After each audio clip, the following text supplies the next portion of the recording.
Hola chicos, ¿cómo están? Bienvenidos una vez más a tu canal Agni Ciencia Virtual. Sin ti no somos nada. En esta oportunidad estaré compartiendo con ustedes nuestro primer tema de la unidad 2, la materia. Aquí estaremos hablando sobre cómo se clasifica. No olvides seguir sintonizando tu canal favorito y recuerda que en Agni Ciencia Virtual hablamos de química.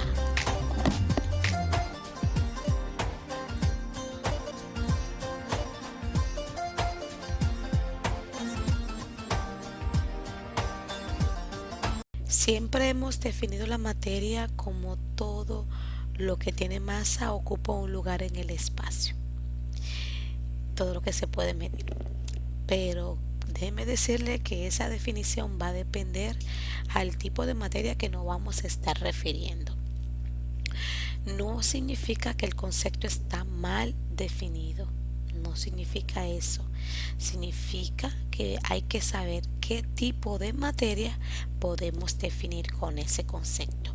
Mientras tanto, entonces, quiero que nos quedemos con simplemente que la materia es todo lo que existe en la naturaleza, todo lo que existe en el universo, entonces lo podemos considerar materia. Ya como todo lo que existe en la naturaleza es materia, entonces la materia sí se va a clasificar de dos maneras, en forma de cuerpo y en forma de energía.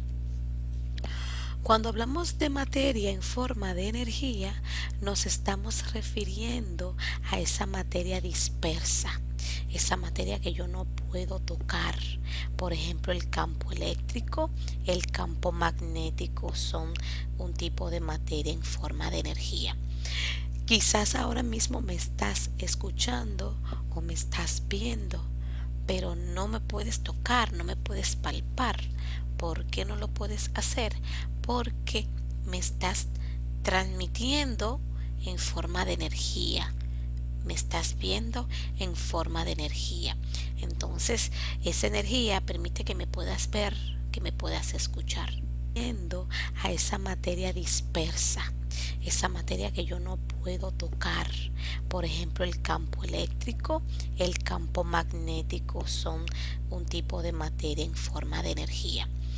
Quizás ahora mismo me estás escuchando o me estás viendo, pero no me puedes tocar, no me puedes palpar.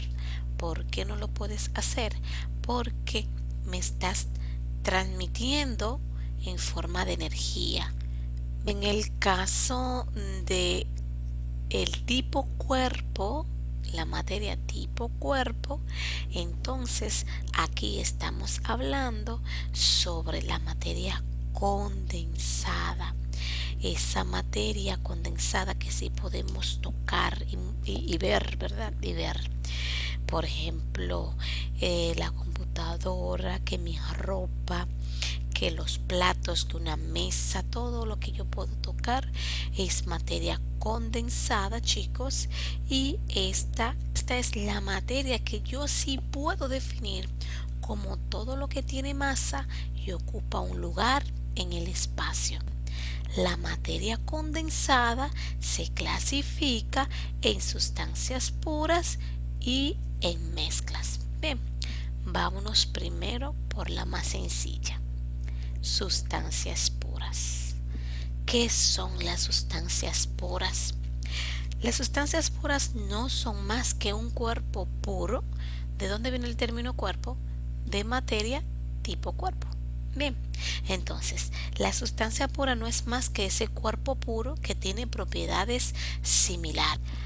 Las sustancias puras se van a clasificar en simples y compuestas. En simples y compuestas. Las sustancias simples no son más a la que yo le voy a llamar elementos. Si se dan cuenta, miren esas esferas, todas son iguales. Todos son cuerpos puros. Bien, con propiedades similares porque son idénticas. Bien, por eso le podemos llamar elementos. Aquí yo tengo el ozono, iguales.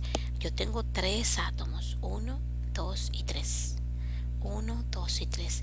Los 3 son iguales, por lo tanto son sustancias puras pero simples.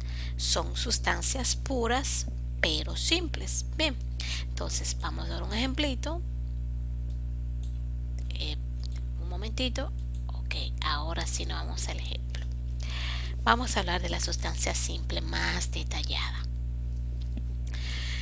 Le tengo varias sustancias aquí: oro, cobre, plata, oxígeno, ozono, hidrógeno, fósforo, azufre.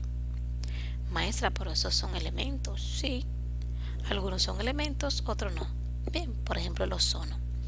Entonces, esos son sustancias simples porque están compuestas por un solo elemento. Para que me puedan interpretar esto aquí, vamos a hacer esta tabla para que puedan transportarse hacia allá. La formulación es la fórmula, es el símbolo con el que se representa la sustancia. Por ejemplo, el oro se representa por AU, el cobre por Q, la plata por AG, el oxígeno no solamente por la O, sino por el O con el 2, porque es diatómico, eso lo vamos a explicar más adelante. El ozono, el símbolo es O3, el hidrógeno H2, el fósforo P4 y el azufre S8. Maestra, pero quizás yo he visto cuando estaba en tercer grado que en la tabla periódica el hidrógeno siempre ha sido simplemente H, el oxígeno simplemente O. Ahora, la plata sí era G. ¿A qué se deben esos números? Vamos a explicártelo. Entonces, esa es su formulación, su forma de representar. La atomicidad me indica cuántos átomos tiene ese elemento, cuánto átomo tiene esa sustancia simple. Bien, entonces el oro, si vemos la formulación del símbolo del oro, nos vamos a dar cuenta que simplemente tiene en su símbolo AU, no hay una numeración, el 1 no se marca, ¿verdad? Entonces ahí vamos a tener 1. ¿Por qué 1? Porque el 1 no se marca, simplemente tengo AU. Bien, en el caso del cobre también es 1. En el caso de la plata también es 1. Significa que tiene un solo átomo. Esa sustancia simple, el oro, el cobre y la plata, sustancia simple, que son elementos, ¿cuántos átomos tiene? 1, ¿de acuerdo? Pero en el caso del oxígeno, ¿cuántos átomos tiene? 2. Tiene 2 átomos. Por eso pongo atomicidad 2. Oxígeno, el elemento oxígeno tiene 2 átomos. Bien. El ozono tiene 3. El hidrógeno tiene 2. El fósforo tiene 4 y el azufre tiene 8. Bien, a eso me refiero con la atomicidad. El nombre. ¿Qué nombre le vamos a poner a esa sustancia simple? Pero ya tiene el nombre, es oro. No, me refiero a el nombre por la clasificación. Por ejemplo, monoatómico. Mono significa 1. Ese mono viene del 1. Atómico viene de que es un átomo, un elemento, una sustancia simple. Monoatómico. Bien, ese átomo está compuesto por 1. ¿De acuerdo? Y ese tiene 1 también. En el caso de la plata, ¿cómo sería? Monoatómico también. Muy bien, chicos. En el caso del oxígeno, ¿cuál es su atomicidad? 2. Si su atomicidad entonces es 2, este nombre se va a llamar diatómico, porque tiene 2 átomos. El oxígeno es diatómico, ¿de acuerdo? Y el ozono, triatómico, correcto, triatómico. En el caso del hidrógeno, Volvemos con el diatómico. En el caso del fósforo estamos hablando de tetra de 4, tetratómico.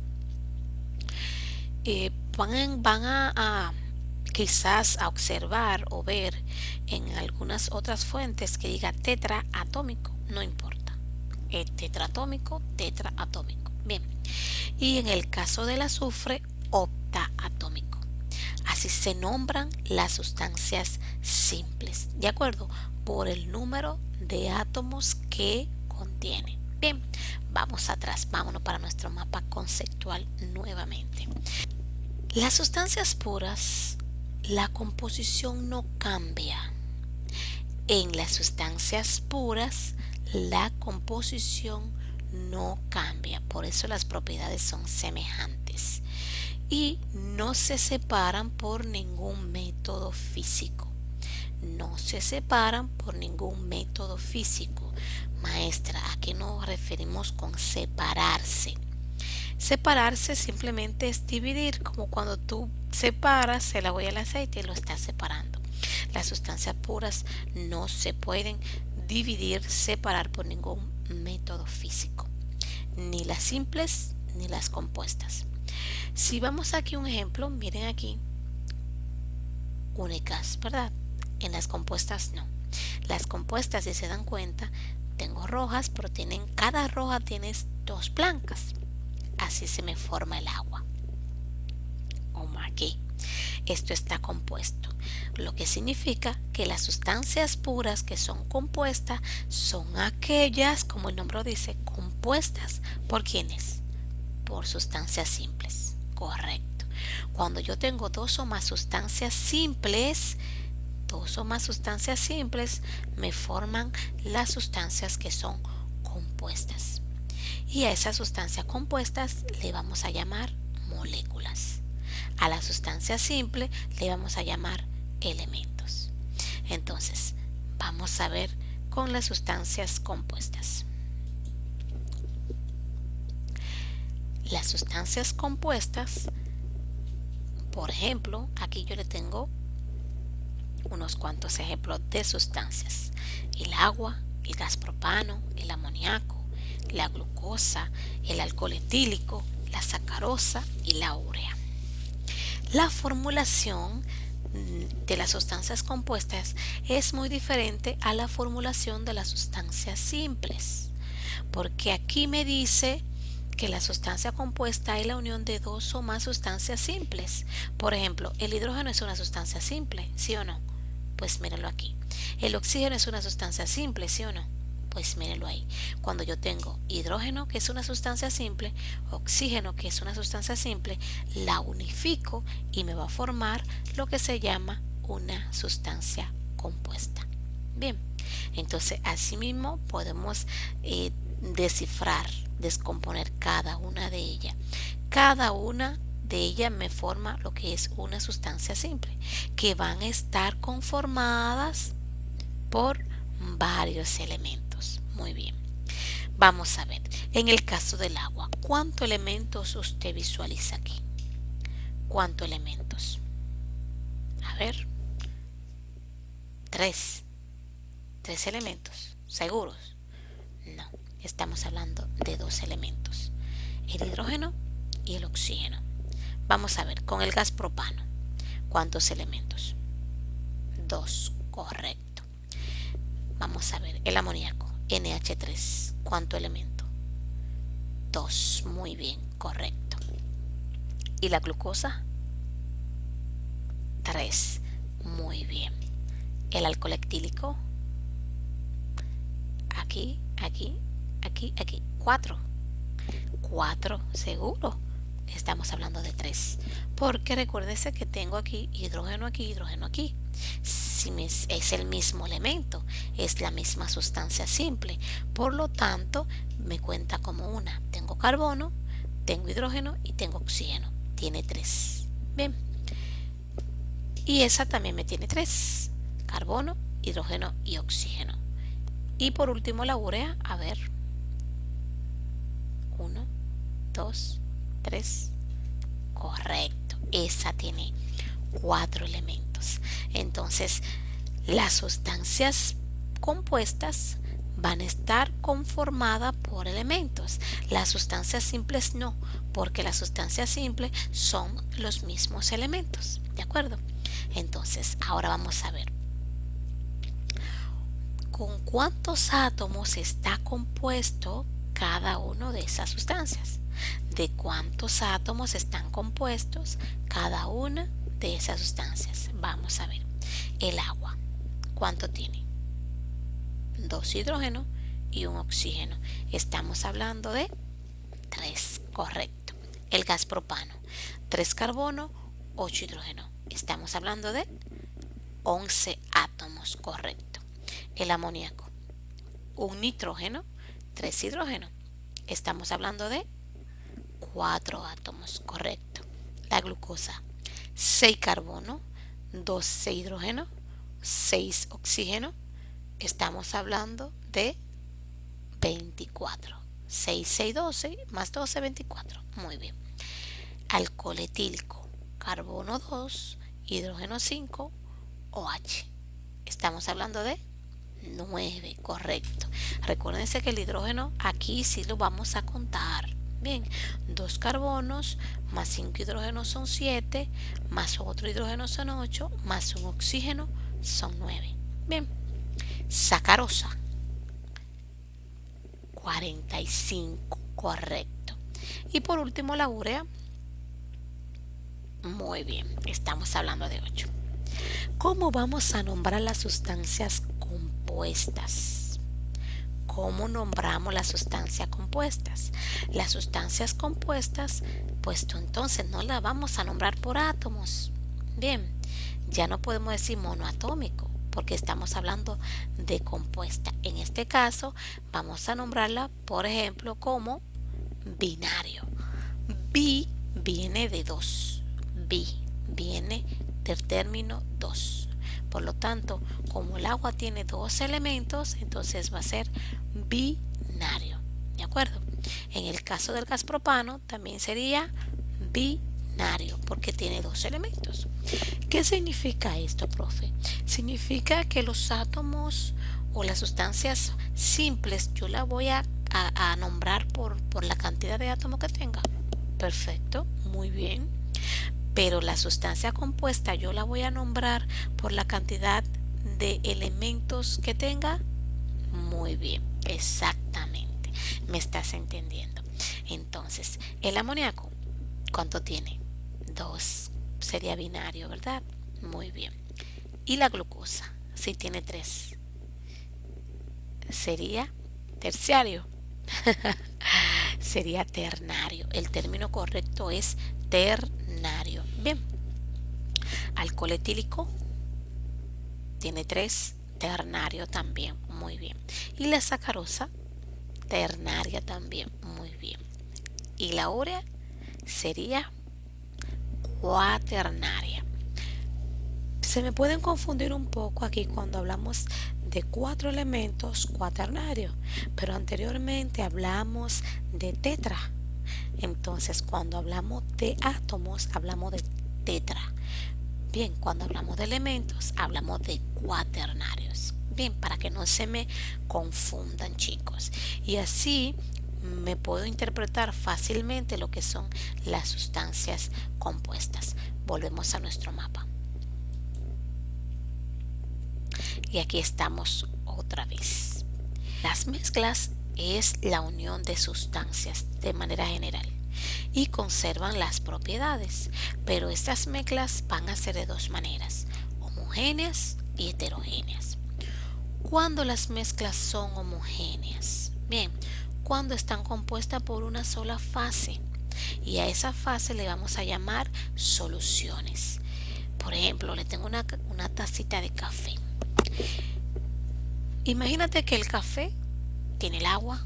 Para yo poder crear mi café, tiene el agua, tiene el polvo del café, un poquito de nuez moscada para que le dé un toquecito y tiene el azúcar.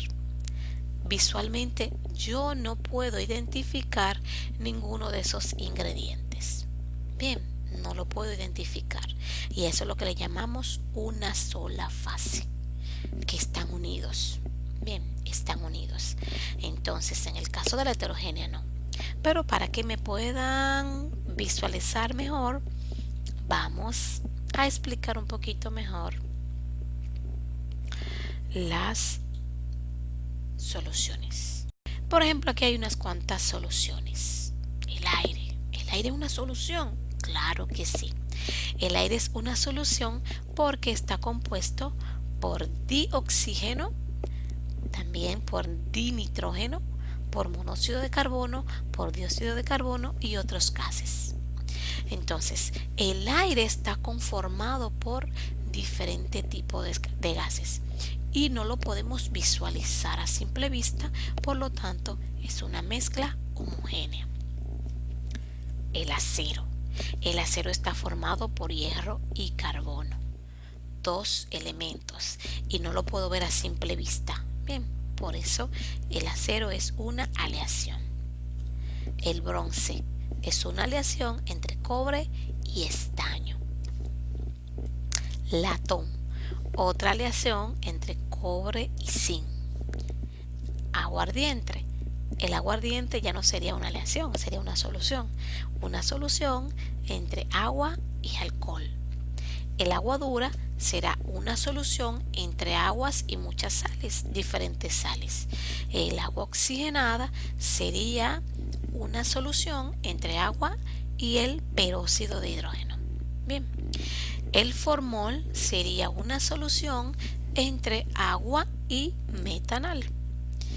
Y por último, el ácido muriático sería una solución entre agua y ácido clorhídrico. Eso es en el caso de las mezclas homogéneas. Volvemos a nuestro mapa. Entonces hablábamos de las mezclas homogéneas, que yo la puedo llamar disoluciones, y que se llaman soluciones porque están compuestas por una sola fase. No puedo ver a simple vista los componentes que me la conforman. Las mezclas heterogéneas, estas se van a clasificar en suspensiones y coloides. Y dependiendo cómo sean estas, entonces vamos a citarle los siguientes ejemplos. La suspensión la utilizamos mucho siempre en el área de medicina. En nuestra cocina también, pero mucho más en el área de medicina. Lo coloide lo tenemos en el ambiente y también en la cocina. Vamos allá. Por ejemplo, vamos a ir trabajando con el zoom para que puedan visualizar mucho mejor el ejemplo. Amoxicilina. La amoxicilina sería un tipo de suspensión, porque viene un polvito que tú vas a llegar a echarle en un agua y ese polvito tú lo vas a mover para poder tomártelo, pero el polvito no se disuelve. El polvo lo que se queda suspendido en el líquido, por lo tanto le llamamos suspensión, porque se queda suspendido. Bien, vamos a ver. Seguimos. Aquí le tengo agua y arena. Agua y arena. Lo mismo de la suspensión. En el agua y la arena, aquí, cuando yo le echo la arena al agua, ¿qué va a pasar mientras lo agitamos? Se queda suspendido. Cuando pasa un buen rato, un tiempito, entonces, ¿qué va a pasar con la arena? Baja al fondo. Porque mientras tú lo agitas, ¿qué hace? Se queda suspendida, no se disuelve. Bien, correcto. Seguimos. Las partículas de un sólido dispersa en un líquido es lo que vamos a llamar suspensiones. Dado dos ejemplos anteriores nos damos cuenta. Y el Scott. A ver, la emulsión de Scott, muy famoso. ¿Qué serían? ¿Una suspensión? ¿Seguro? No, serían un coloide. Y ese tipo de coloides le vamos a llamarles emulsiones. Emulsiones. Por eso es el nombre emulsión de Scott, porque es un tipo de mezcla heterogénea que le llamamos emulsiones a los líquidos de diferentes densidades que se encuentran agitados. Por ejemplo, la gelatina. Maestra, pero yo aquí no puedo visualizar bien los componentes ni de la mayonesa ni de la gelatina. Por lo tanto, yo puedo decir que es una solución. Sí, y muchas personas te lo van a enfocar desde el punto de vista que es una solución. Pero desde el punto de vista de su textura, de fases, entonces no es una solución. Porque ni la gelatina ni la mayonesa se encuentra ni en estado sólido ni en estado líquido. Se encuentra en estados intermedios de ellos dos. Por lo tanto, es un gel, ¿verdad?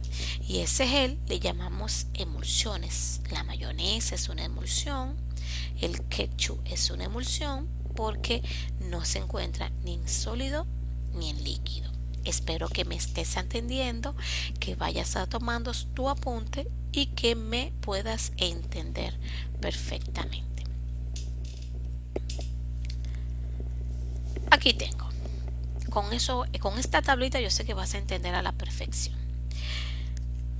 Yo hablaba de fase ahorita, fases, y hablaba de disperso. Entonces, cuando la fase es dispersante, tengo cuando la fase es dispersa, tienen diferentes nombres, diferentes tipos de mezclas heterogéneas. Por ejemplo, la fase dispersante es la que está en mayor cantidad, porque es la que dispersa. La fase dispersa es la que está en menor cantidad, porque es la que se va, vamos a decir, a medio disolver, ¿verdad? Pero no es la palabra porque no es una solución. Si la fase dispersante es un líquido y la fase dispersa también es líquido, eso recibe el nombre de emulsión. Ahí está la mayonesa, está la leche, está la crema de leche, etcétera, etcétera. Si la fase dispersante sigue siendo un líquido y la fase dispersa, o sea, la que se dispersa, es un sólido, entonces eso sería un gel. Ahí está la jalea, ahí está la gelatina, la maicena que no comemos, la natilla, bien, son ¿qué? Son gel. Si la fase dispersante es un líquido y la fase dispersa es un gas, entonces eso sería una espuma. Por ejemplo, la nata batida, la espuma de la cerveza. Bien, porque es un gas que está disperso en un líquido. Si la fase dispersante es un sólido y la fase que se dispersa es líquida, entonces eso sería emulsiones sólidas. El queso, la mantequilla. Si la fase dispersante es sólida y la fase dispersa también es sólida, entonces se convierte en un sol. Sería un sol, como así. Por ejemplo, el diamante negro, el rubí. Bien, si la fase dispersante es sólida y la fase dispersa es un gas, entonces una espuma sólida. Aquí teníamos espuma, simplemente aquí tenemos una espuma sólida. Por ejemplo, la piedra Pons. ¿Qué es una piedra Pons? La piedra Pons es la que utilizamos para hacerlo los pedicure. Bien, para suavizarnos y quitarnos la cachacita. Esa piedra Pons es una espuma sólida. Si la fase dispersante es un gas y la fase dispersa es líquida, entonces se convierte en un aerosol sólido, como el humo y el polvo. Si la fase dispersante es gas y la fase dispersa es sólida, entonces eso es un aerosol líquido, como la niebla, el spray o las nubes. Bien, la niebla, el spray y las nubes. ¿Faltaría uno? No. No existiría una fase dispersante en gas y una fase dispersa en gas. Serían hasta ahí. Estos tres que tengo aquí, por ejemplo, los métodos de separación, las soluciones y la solubilidad, son otros temas particulares del tema de la materia que lo vamos a trabajar más adelante. Bien, eso es todo por hoy. Espero que me hayan entendido a la perfección con nuestro primer tema sobre la clasificación de la materia. Bye bye.